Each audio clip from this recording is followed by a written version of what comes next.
人生的意义跟目的，我可以归纳成4大样。第一个是你活着要快乐，第二个就是你要有成就，第三个是要有意义的成就，最后一个叫 legacy， 就是传承。因为我只有2只手，你就把这个经验传承下去，人类也就可以继续往前进步。下半辈子如果我还要选择行业，你知道我要选什么吗？我也还要再做矫正。但是你刚好提到那个推 Foundation， 是你第一次到美国上课，对不对？对。那你第一次踏上美国本土啊，你有什么比较深刻印象的事情？一辈子都忘不了。我是10月10号，国庆日那个时候去美国。那10月10号台湾已经转凉了，对不对？对。所以我认为全世界都一样，10月10号应该已经转凉了。所以我到那个地方也以为跟台湾的天气一样。你看我有多么天真！哇，怎么这么热？因为那是在沙漠，10月还很热。然后我想要到市区去逛一逛整个都市啊，然后我就去了，我也没有带水。等到出去走以后，走不到20分钟啊，好渴，30分钟好渴，走得好渴，走一走1个多小时，发现没办法了，快要中暑了，很难呐，因为我在乡下长大，要让我中暑，也就是说很热。后来我好不容易看到一个麦当劳，我就冲进去，哇靠！我要好想享受这个冷气啊，喝个可口可乐，吃个餐呐。可是我到柜台啊，我不会点餐，因为英文讲不大出来，你知道吗？跟麦当劳好处就是它有1号餐、2号餐、3号，总共有5套。我就跟那个女生讲，1就是1了，1号餐了。他就好，他就等来了。然后他就问我一句话：“有这讲？”我也不晓得，因为假如你听不懂，一般都会讲 "excuse me"， 对不对？对。我那时候也不会讲 "excuse me"， "can you repeat again"， 我这个都讲不出来。就临场你讲不出来，平常私底下可能还可以，可是临场因为紧张，我就一直看着他，也这个。然后他 repeat 了3次以后，有一点不耐烦。最后就耶这个，我才发现它应该是一个选择题，一个跟这个，所以我只要把最后那个，因为第一个字我听不懂，最后是 repeat 应该就是那样，他的英文也不是很标准，因为南方嘛，所以他就包一包给他 go 我就说，我心里想，我就是要来这边享受冷气，为什么要叫我傲？为什么要叫我傲呢？You say 傲，所以我知道傲以后啊，我就坐在麦当劳外面的那个台阶那里吃，然后进来的人都很热，就说：“你为什么不进去？”他说：“这个好热，你进来。”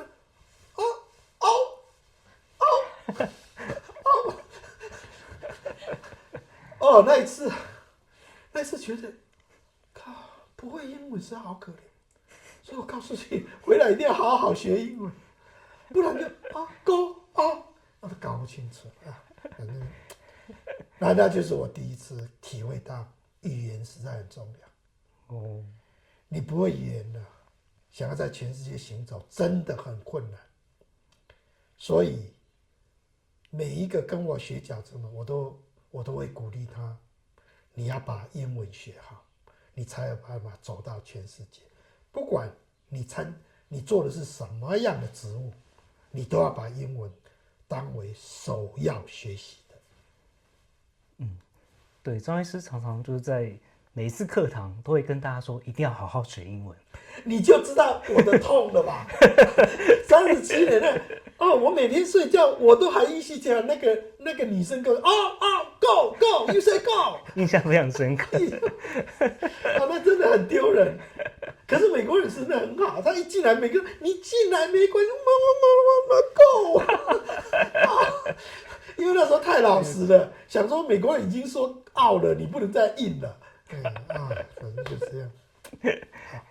好，那就是因为我们今年刚好是贝多芬30周年嘛，那常常来贝多芬看诊的患者啊，或是来这边的医师，看到贝多芬看诊跟一般的诊所不太一样，那这样的一个流程的风格，跟你在美国受训有关系吗？非常有关系。这个美国的矫正本身主张开放空间，他不喜欢你在一个密闭的。那么为什么会这样子呢？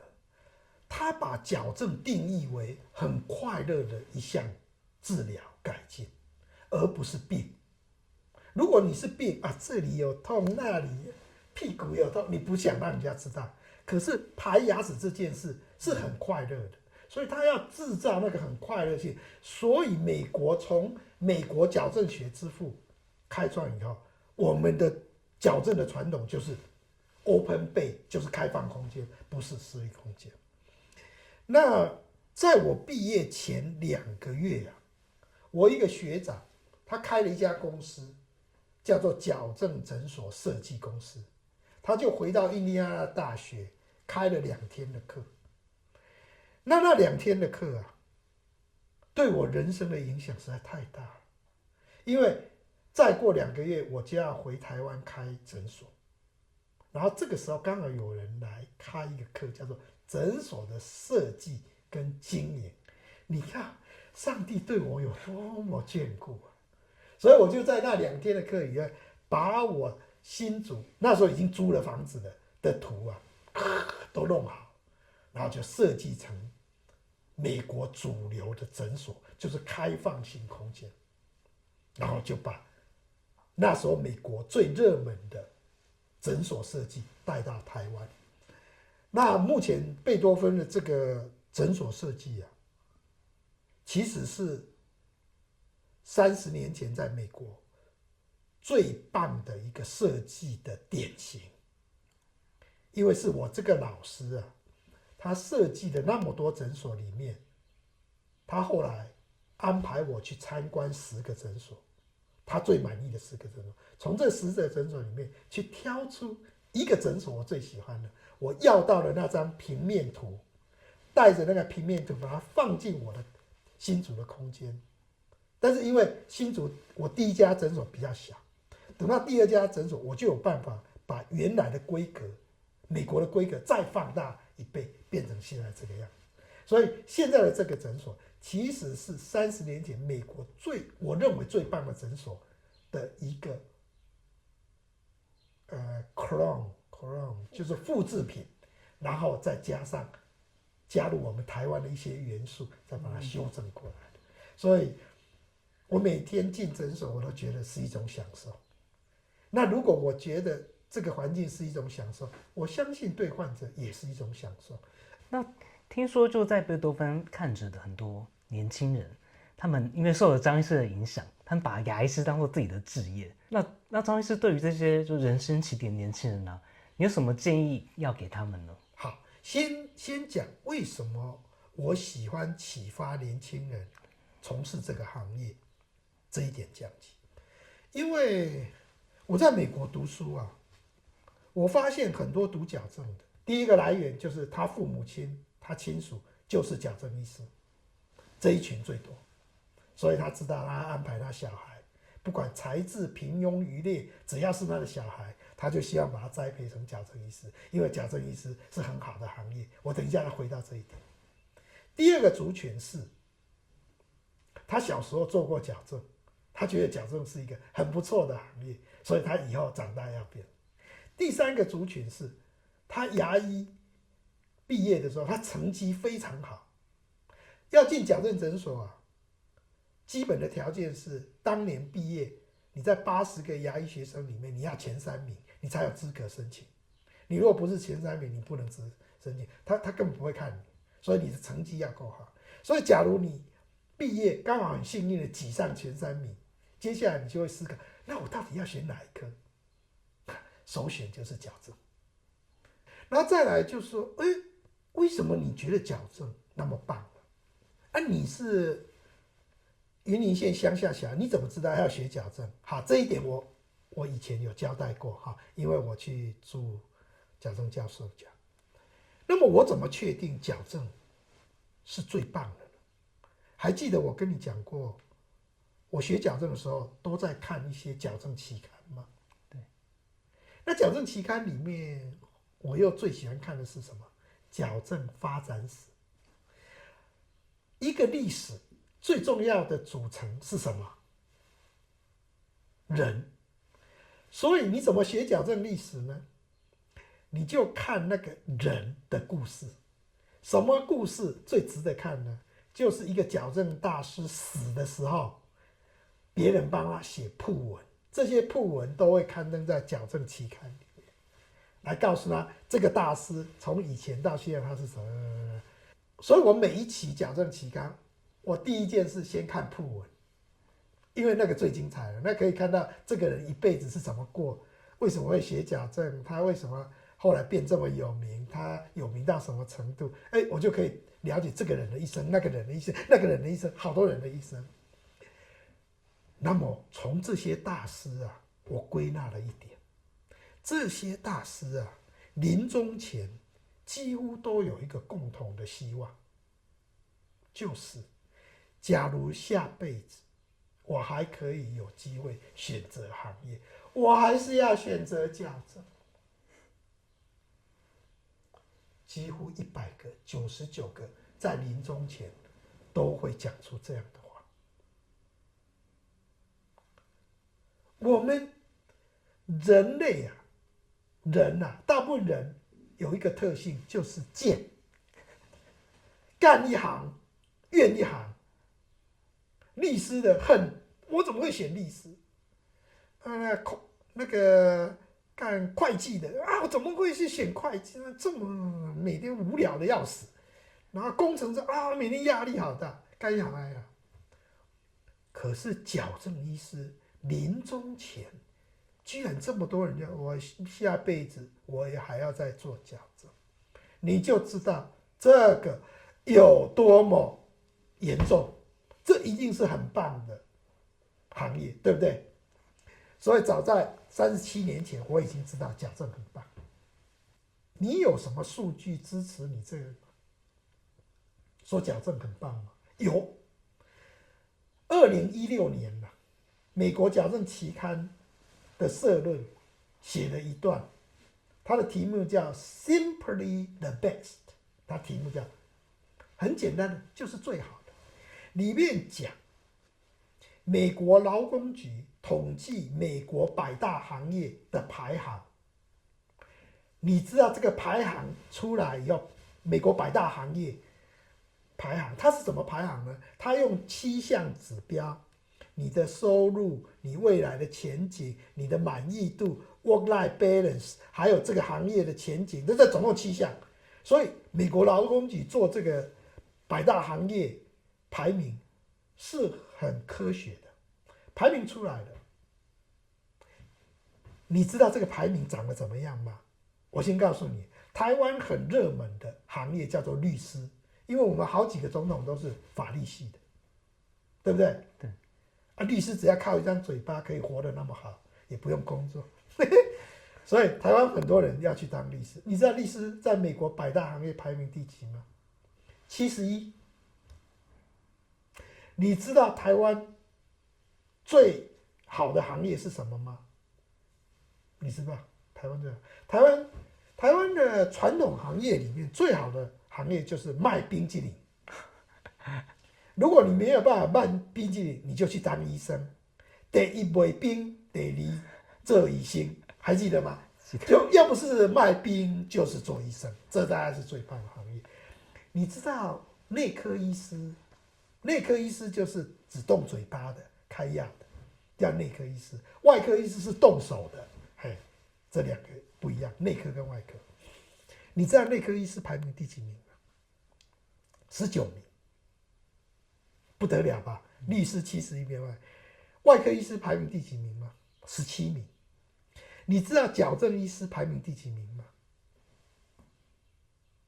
第1名。矫正医师排名第1名，我怎么会不知道？因为矫正医师是一个非常少的群体，不会有人知道要去当矫正医师。我们大部分我要当公司，我要当律师，很少小朋友说我立志要当矫正医师，除非你爸爸、你亲人是好啊，除非你小时候做矫正，你被启发，不然就是你毕业的时候成绩很好，否则以我们那个年代，我们第一志愿我要当太空人，我要上月球，因为1968年我7岁的时候，刚好美国阿姆斯壮上月球，所以我每次写到我未来的志愿，这个最简单的，我要当太空人，我要登陆月球。因为我读了历史，我知道矫正很棒啊，我自己经历了这么多年，我也觉得矫正很棒，每天我都好快乐、好兴奋。然后又加上2016年美国劳工局统计发现100大行业第1名是矫正，其实这么多年来统计几乎都是矫正第1名啊，你知道吗？只是那一期那个主编突然把这个当社论，所以我刚好看到。为什么我刚好看到？因为2016年我刚好投稿。我有一篇文章投稿在，所以我就特别看到，这个社论怎么？所以基于这个历史，我自己的经验，还有这个统计数字啊，所以如果我看到学生病人是学生，成绩又很好，我就那你以后准备读什么？我想要读医，那你有没有考虑要读矫正？对，我正在考虑要读矫正，因为我觉得你这一行比我爸爸好混。你爸爸是什么？我爸爸是外科医师，每天忙得要死，我根本看不到他。我觉得还是你这个好，你赚多少钱？不要问题，钱不是问题，是那种满意度，你知道吗 ？satisfaction 才是最重要的 ，work-life balance。你爸爸是谁？我爸爸就是那个林外科啊。就是那个林外科好有名，对，可是我都看不到他，因为太忙了。你爸爸是谁？我爸爸是郭妇产科，那更忙。郭妇产科3更半夜都要去接生的，矫正有3夜半去瞧矫正的吗？没有，也不用急诊，也不用值班然后就3点上到8点就下班，过自己的日子。还有比这个更好的吗？那个，你知道吗？下半辈子如果我还要选择行业，你知道我要选什么吗？矫正医师。对，你可以读我的心了，读心术了好，这是我们最后一题哦。那经过了这40年的矫正学习经历啊，人生对你的目的跟意义是什么？这倒是一个大哉问，很广义的。那么，我觉得人生的意义跟目的，我可以归纳成4大样。第一个是你活着要快乐，如果你今天活得不快乐，这人生对你没太大意义。你活着没，所以你每天要觉得很快乐，很快乐去上班，很快乐学习，很快乐做事。但是你也不能只是快快乐乐什么事都不做，不可能嘛。所以第二个就是你要有成就，你要做出一样东西来，或者是你要能够赚到某一部分钱，比方说，这叫做成就。第三个是你这个成就要是正当的，要对人类有帮助的，英文叫做 significant， 要有意义的成就。比方说你很有钱，可是你这个钱是不当的手段赚来的，像卖毒品的，这不行啊。你应该做正当的行业，对社会有正当的意义。所以第3层就是你这个东西是 significant 有意义的，你的成就是有意义的。如果你又快乐又有成就又有意义，那么接下来最后一个是什么呢？你要把你的这些经验传承到下一代，所以英文叫做 legacy。那传承最好的、最有效的方式就是透过教育。教育里面最有效的，以5000年来的，就是记录。把它写出来，传给下一代。为什么？因为我只有2只手，我好不容易累积40年的经验，这个经验如果没有传下去，就这2只手能造福的病人有限。当你把它发表成文章，或者是开课教人家以后，你就把这个经验传承下去，所以就把你这个棒子给下一代，这样你这40年的经验就不会被浪费掉，人类也就可以继续往前进步。这就是我认为快乐 happiness。第2个是 achievement， 第3个是这个 achievement 要 significant， 最后一个叫 legacy， 就是传承。谢谢你，谢谢张医师，谢谢张医师今天分享出有趣的学习历程。那就是虽然我们很想再多听张医师各种各样的人生故事，但因为张医师需要去看诊了，对，所以如果各位啊对张医师40年的学习经历或人生故事，或是某些片段有兴趣的话，请在留言区告诉我们。那我们会整理这些留言，那在下一集我们再来听张医师分享更多有趣的内容。谢谢大家，我们下集见。谢谢陈，谢谢。谢谢。